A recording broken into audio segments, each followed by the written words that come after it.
So, let us talk about a very, very important topic in the chapter definite integration. The name of the topic is derivative of antiderivatives. Derivative of antiderivatives. तो इसका मतलब derivative of anti derivatives में आप समझने का प्रयास करें इसे। जैसे हमने एक तरीका तो यह है, जैसे नाम से ही पता लग पा रहा होगा आपको, derivative of anti derivatives. Anti derivative मतलब इंटीग्रेशन की बात हो रही है।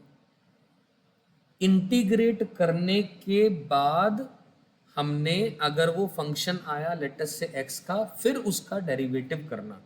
एक तरीका तो है हम पहले सिंपल इंटीग्रेशन करें और फिर इंटीग्रेशन का जो रिजल्ट आया उसको हम डिफरेंशिएट करें, राइट।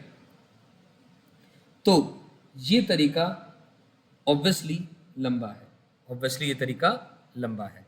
तो क्या करा जाए? तो आइए दोस्तों, इसी प्रॉब्लम को निवारण करने के लिए न्यूटन ने एक रूल दिया जिसको हम लोग न्यूटन लेबनीज रूल बोलते हैं। Newton Lebanese rule. अब वो क्या है, आइए एक एक करके आराम से सारी बातें समझते हैं। If f of x is continuous, अगर कोई फंक्शन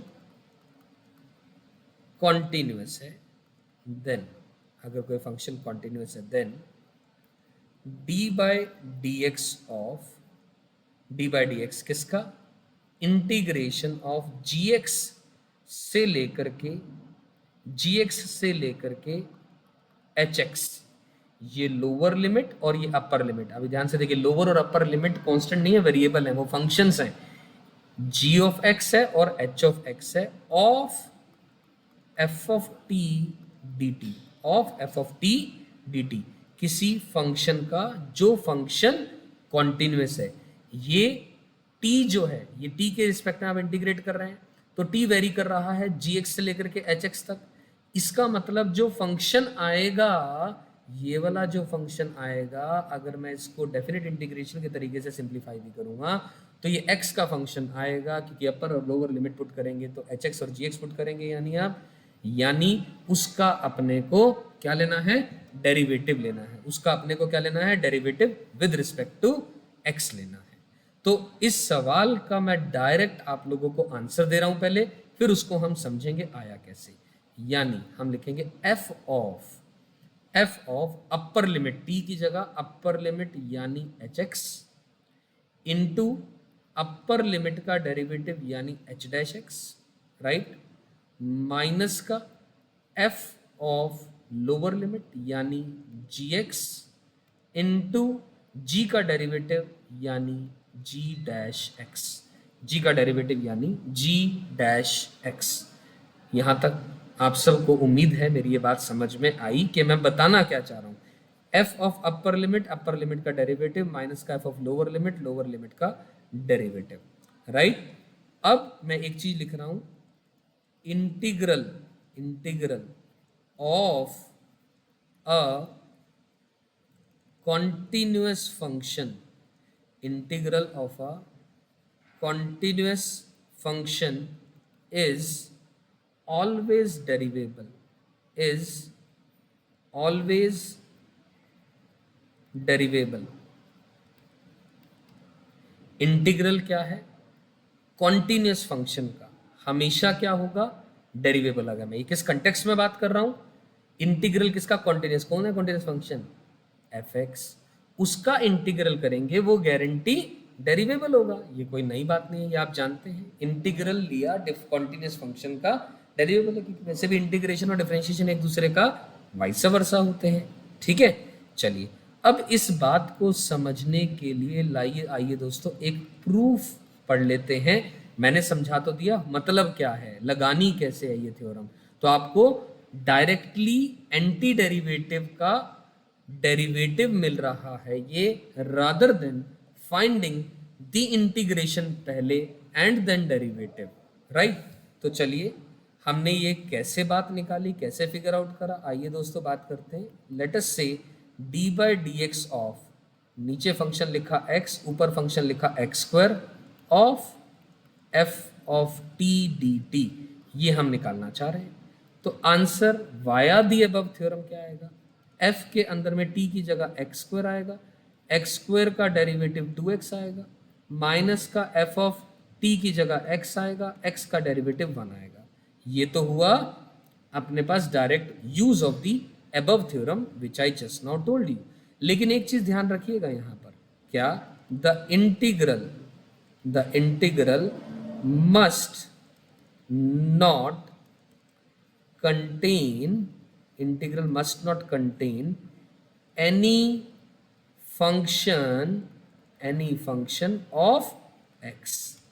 मैं ऐसा क्यों कहना चाह रहा हूं, ये t के रिस्पेक्ट में आप इंटीग्रेट कर रहे हैं, इसको किसके रिस्पेक्ट में कर रहे हैं, t के रिस्पेक्ट में कर रहे हैं, तो इंटीग्रल कभी भी x का फंक्शन ना कंटेन करे। x का अगर कंटेन करेगा यानी अंदर में x है अगर, तो क्या करेंगे आप, क्या करेंगे का जवाब बाद में देंगे। अभी के लिए इंटीग्रल अगर x का फंक्शन नहीं रख रहा है यानी केवल t का, यानी उसी वेरिएबल का जिसके रिस्पेक्ट में आप इंटीग्रेट कर रहे हैं, तब की बातें अपन कर रहे हैं। तो आइए दोस्तों, इसका प्रूफ में मैं ऐसी बात करूंगा, लेट हम मान लेते हैं integral of f of t dt, छोटा f हमने माना 1 मिनट के लिए capital f of t plus constant मान लिया, capital f of t plus constant मान लिया, तो हम दोनों तरफ डेरिवेटिव लेंगे, या हम ये जानते हैं इसका मतलब अंडरस्टूड है f dash t is equals to f of t होगा, एफ डैश टी जो है वो एफ ऑफ टी होगा। यहां तक समझ में आती है बात।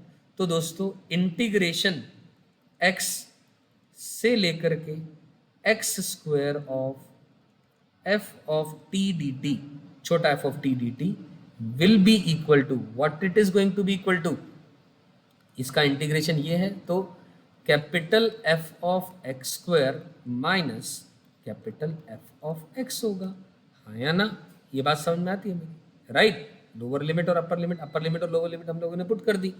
अब यहाँ पर दोनों तरफ आप डिफरेंशिएट कर दो, यानी डी बाई डी एक्स किसका, एक्स से लेकर के एक्स स्क्वायर का of F of T D T will be equal to, अब इसका डेरिवेटिव यानी f dash of x square और एक्स स्क्वायर का derivative 2x minus f dash of x into इसका डेरिवेटिव 1 आ गया। यहां तक आई एम श्योर आप सबको मेरी बात समझ में आई।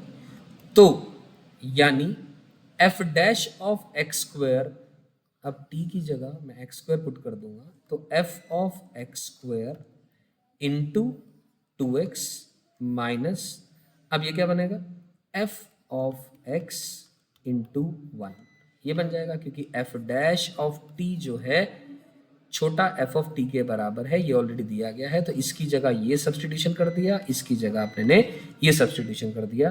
तो ध्यान से देखें दोस्तों, ये जो रिजल्ट आया ये वही तो रिजल्ट है जो डायरेक्टली हमने ये लिखा था via using the theorem Newton Lebanese theorem. इसका मतलब ये बात बिल्कुल 100% सही है और ये इसी बात का प्रूफ है, राइट।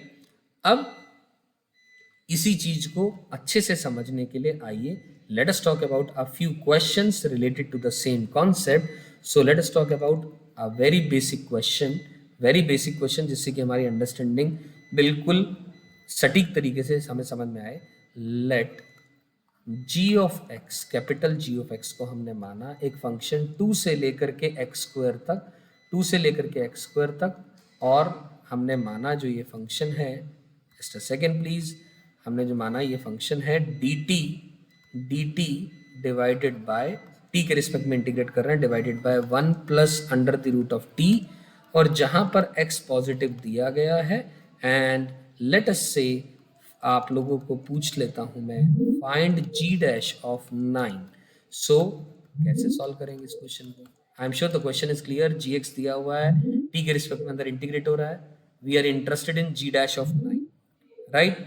तो क्या करेंगे इसमें, तो ये बात बनेगी g डैश ऑफ x की वैल्यू क्या आएगी, g dash of x will be 1 over of 1 plus x into, क्योंकि t की जगह x स्क्वायर और x स्क्वायर का डेरिवेटिव 2x माइनस 0 क्योंकि नीचे तो कांस्टेंट है। अब बस g डैश x आ चुका है, अब पुट कर दें आप x इक्वल टू 9 और आपके पास g डैश ऑफ 9 की वैल्यू आ जाएगी 9/5 and that's the answer to this question.